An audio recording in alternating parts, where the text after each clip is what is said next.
Good morning, students. So now we will shift to our next topic regarding this chapter second, that is soil and water. In previous video we have discussed the land resource. Now we are going to discuss the soil and water resource.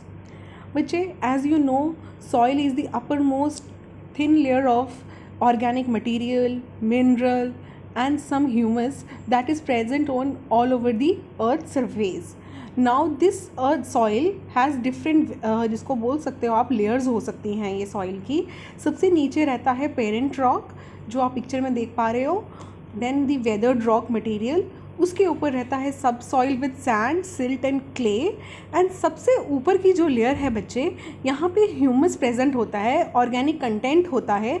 इस वजह से यहाँ पे life possible होती है और vegetation जो होती है वो ग्रो करती है. तो बच्चे आपने ये देखा ये 4 लेयर्स में डिवाइडेड है. और आपको एक फैक्ट पता होना चाहिए, 1 सेंटीमीटर सॉइल बनने में मोर देन 100 ईयर्स लग जाते हैं. It takes 100 of years to make just 1 centimetre of soil. Now soil formation के पीछे वेरियस फैक्टर्स हैं जो अपना रोल प्ले करते हैं. वो क्या हैं? First of all we will discuss climate. बच्चे क्लाइमेट एक बहुत इंपॉर्टेंट फैक्टर है जो सॉइल फॉर्मेशन में रोल प्ले करता है. Extreme hot climate, extreme cold climate कैसा है वहाँ का, उस तरीके से वहाँ की रेत होगी, उस तरीके से वहाँ की मिट्टी होगी. ये बहुत एक इम्पॉर्टेंट फैक्टर है. सेकेंड है flora and fauna, micro organisms. Soil में कितने मात्रा में या कितने लेवल पे फ्लोरा एंड फौना होता है, जो प्लांट्स एंड एनिमल्स की डेड एंड डिकेइंग बॉडीज़ हैं, और presence of micro organism soil में कितने हैं, ये डिसाइड करेगा सॉइल फर्टिलिटी और सॉइल फॉर्मेशन में. नेक्स्ट है रिलीफ. बच्चे रिलीफ फीचर्स वो रहता है जो जगह है वो वहाँ के फिज़िकल फीचर्स कैसे हैं, वो माउंटेनियस है, टेरेन माउंटेनियस टेरेन का है, प्लेन एरिया है, प्लेट्यू है, स्लोपी हिल पे है, किस तरीके से है वहाँ पे, सॉइल कितनी थिक रहेगी, थिन रहेगी, किस तरह की रहेगी, ये रिलीफ फीचर्स डिसाइड करते हैं. Next is parent rock. I told you in previous video about the जो बड़े बड़े रॉक्स होते हैं वो वेदरिंग के कारण टूटकर छोटे पीसेस में चले जाते हैं. उन पेरेंट रॉक्स से जो वेदर्ड रॉक बनेंगे उन्हीं से सॉइल बनेगी. ऑब्वियसली जो सॉइल का नेचर है वो रॉक मटेरियल के ऊपर बहुत ज़्यादा डिपेंड करेगा. So we can say that जो पेरेंट रॉक मटेरियल है वो डिसाइड करेगा कि सॉइल का कंटेंट कैसा रहेगा. Next is time. As we discuss कि 1 सेंटीमीटर सॉइल बनने में, 1 सेंटीमीटर की थिकनेस बनने में 100 ईयर्स लग जाते हैं. So here times plays an important role in the soil formation. It takes thousands of years to build a thick layer of soil over the earth surface. बच्चे now with time the soil has degraded so much by the human activities. और इसकी वजह से क्या हो रहा है, soil erosion हो रहा है और डिप्लीशन हो रहा है, जिससे कि सॉइल जो हमारा नेचुरल रिसोर्स है उसको बहुत ज़्यादा थ्रेट पहुंच रही है. ह्यूमन फोर्सेस और नेचुरल फोर्सेस दोनों की वजह से मिलकर कहीं ना कहीं सॉइल डिग्रेड होती जा रही है. अब जो सॉइल डिग्रेडेशन है उसके रीज़न रहते हैं बच्चे डिफॉरेस्टेशन, फॉरेस्ट का कटना. इंसान अपनी सेल्फिश नीड्स के लिए फॉरेस्ट को कम करता जा रहा है, काटता जा रहा है, लैंड को क्लीन करता जा रहा है. Over grazing. Grazing stands for कि जो हम जानवरों को चरने के लिए छोड़ देते हैं, जब वो एक लिमिट से ज़्यादा ग्रेज कर लेते हैं तो सॉइल जो है वो पार्टिकल्स लूज़ हो जाते हैं और वहाँ पर सॉइल इरोजन ज़्यादा हो जाता है. Over use of chemical fertilisers and pesticides in the soil. हम एग्रीकल्चर लैंड में जब अपनी वेजिटेशन या अपनी एग्रीकल्चर की प्रोडक्शन के लिए जब वहाँ पे फर्टिलाइजर्स एक लिमिट से ज़्यादा यूज़ कर रहे हैं, पेस्टिसाइड्स को यूज़ कर रहे हैं, तो अल्टीमेटली वो सॉइल के साथ मिक्स होकर सॉइल की जो न्यूट्रिएंट वैल्यू है कहीं ना कहीं उसको डिस्टर्ब कर रहे हैं. सॉइल एसिडिक नेचर की बन जाती है और सॉइल की जो वैल्यू है वो कम हो जाती है, डिग्रेड हो जाती है. Rain wash. अगर सॉइल के पार्टिकल्स लूज़ हैं तो जैसे ही बारिश होगी, हैवी रेन होगी, तो सॉइल क्या करेगी, वॉश आउट हो जाएगी और वहाँ से बहकर दूसरी जगह चली जाएगी. और इस वजह से कहीं ना कहीं लैंडस्लाइड्स होते हैं और फ्लड्स आ रहे हैं.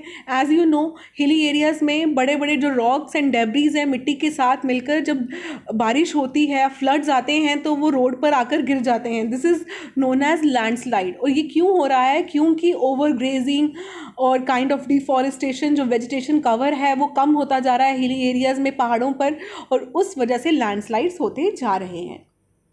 Now there is need to conserve soil. And what are the various conservation measures? That include mulching. The bare ground between plants is covered with a thick layer of organic matter like straw. It helps to retain soil moisture. बच्चे जब हम कुछ land होता है उसके आसपास इस तरीके से थिक लेयर एक ऑर्गेनिक मटेरियल होता है जिसको हम स्ट्रॉ बोलते हैं वो रखते हैं, जिससे क्या होता है सॉइल का मॉइस्चर तो बना रहता है और ऑर्गेनिक कंटेंट भी बना रहता है, इससे न्यूट्रिएंट वैल्यू भी मेंटेन रहती है. Next is contour barriers. It includes stone, grass, soil are used to build barriers along the contours. अगर आपका मान लो कोई लैंड प्लॉट है या कुछ लैंड एक पीस है, उसके साइड्स पे या कॉन्टूर्स पे हम स्टोन या ग्रास या सॉइल को इस तरीके से डिपॉजिट करेंगे ताकि वो जो सॉइल है वो वाटर कलेक्ट भी कर पाए और वहाँ से अगर बारिश ज़्यादा तेज़ हो जाती है तो वॉश आउट होकर दूसरी जगह मिट्टी ना चली जाए. Next is rock dam. Rocks are piled up to slow down the flow of water. This prevents gullies and further soil loss. बड़े बड़े पत्थर जो हैं वो हम लगा देते हैं जिस तरीके से पानी का जो फ्लो है एकदम से सॉइल को इफेक्ट ना करे. टेरेस फार्मिंग वो रहती है बच्चे जो हम माउंटेनियस एरियाज़ में पहाड़ों पर थोड़ी थोड़ी एरियाज़ में स्टीप स्लोप्स पे क्या करते हैं, क्रॉप्स ग्रो करते हैं. इससे क्या होगा, सॉइल इरोजन कम होगी और मिट्टी गिरकर बारिशों में नीचे नहीं आएगी. Intercropping, that stands for different crops are grown in alternate rows are sown at different times to protect the soil from rain wash. बच्चे हम सॉइल को इस तरीके से वहाँ पे यूज़ करें कि वहाँ पे ऑल्टरनेटिव क्रॉप्स ग्रो करें ताकि जो उसकी न्यूट्रिएंट वैल्यू है और बारिश के टाइम पे वो इरोड ना हो जाए, वो भी बनी रहे.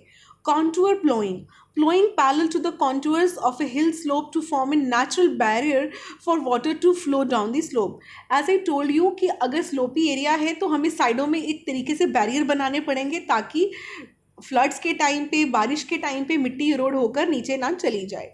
Shelter belts. In the coastal and dry regions, rows of trees are planted to check the wind movement to protect the soil cover.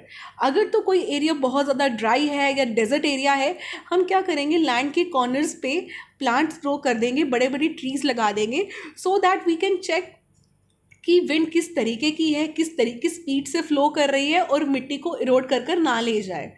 Which is, these are the basic conservation measures that we need to follow to preserve our soil resource. It includes terrace farming, contour barriers, contour plowing, rock dam, shelter beds. These are the various pictures that are on your screen right now. You can have a look over it. Now we will come to our next topic, that is water. Water as a natural resource. But as you know very well, water is a vital renewable natural resource. 3/4 of the Earth's surface is covered with water. It is therefore appropriately called the water planet. That is why our Earth is known as water planet. It was in the primitive oceans that life began almost 3.5 billion years back. Fresh water accounts only for about 2.7%. Nearly 70% of this occurs as ice sheets and glaciers in Antarctica, Greenland, and mountainous regions. Fresh water accounts for only about 2.7%. Only 1% of the fresh water is available and fit for human use. But please have a look over this last point. Only 1% of the fresh water is available and fit for human use. It is found as groundwater, surface water in rivers, lakes, and as water vapor in the atmosphere. अब water availability को लेकर कुछ problems हैं. These are, there is a scarcity of water in many regions of the world. Most of the Africa, West Asia, South Asia, parts of Western USA, Northwest Mexico, parts of South America, and entire Australia are facing shortages in fresh water supply. बच्चे ये कुछ regions हैं जो पूरे world में जहाँ पे fresh water की बहुत ही ज़्यादा स्कैसिटी है. Countries located in climatic zones most susceptible to droughts face great problems of water scarcity. बच्चे अब जो एरियाज इस रीजन में रहते हैं वो क्लाइमेटिक कंडीशंस के कारण वहाँ पे हमेशा सूखे की जो पॉसिबिलिटी है वो बहुत ज़्यादा बनी रहती है. Thus, water shortage may be a consequence of variation in seasonal or annual precipitation, or the scarcity is caused by over exploitation and contamination of water sources. बच्चे ये जो वाटर शॉर्टेज है इसके रीज़न हो सकते हैं या तो बारिश का कम होना जो सीजनल या एनुअल रहती है, या फिर हम जो पानी का मिस यूज़ कर रहे हैं, ओवर एक्सप्लॉयटेशन कर रहे हैं और ज़्यादा से ज़्यादा हम वाटर जो रिसोर्सेज हैं उनको गंदा कर रहे हैं, पॉल्यूट कर रहे हैं. ये भी एक रीज़न हो सकता है वाटर स्कैर्सिटी का. अब बात आती है कि हमें वाटर कंजर्व कैसे करना है, कैसे हम वाटर रिसोर्सेज को कंजर्व कर सकते हैं. Access to clean and adequate water sources is a major problem facing by the world today. Discharge of untreated or partially treated sewage, agricultural chemicals, and industrial effluents in water bodies are major contaminants. Which, as I told you, human activities largely responsible रहती हैं. जो treated जो partially untreated sewage waste है factories से जो निकलता है, agricultural land से जो केमिकल वेस्ट होता है और इंडस्ट्रीज से जो वेस्ट निकलता है वो डायरेक्ट वाटर बॉडीज़ के साथ मिक्स होकर उसे कंटामिनेट कर रहा है. Next is most of these chemicals being non biodegradable reach human bodies through water. अब इसी पानी को इंसान पी रहा है और these chemicals enter our body.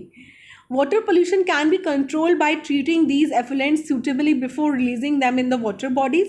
अगर हम हर एक इंडस्ट्री या फैक्ट्री या एग्रीकल्चरल इंडस्ट्री के साथ अगर वहाँ पे हम ट्रीटमेंट प्लांट्स लगाते हैं, जो भी ये गंदा वेस्ट वाटर है अगर इसको ट्रीट किया जाएगा पहले ही केमिकली और देन इनको डिस्चार्ज किया जाएगा वाटर बॉडीज़ में, देन पोल्यूशन का जो रेट है वो कम हो जाएगा.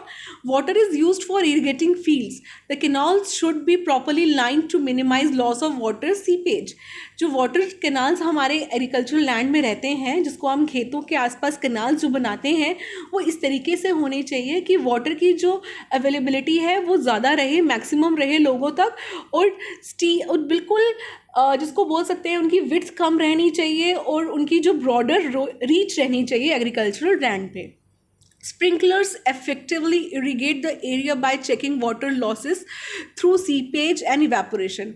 We should use sprinklers for the agricultural land so that to preserve maximum water.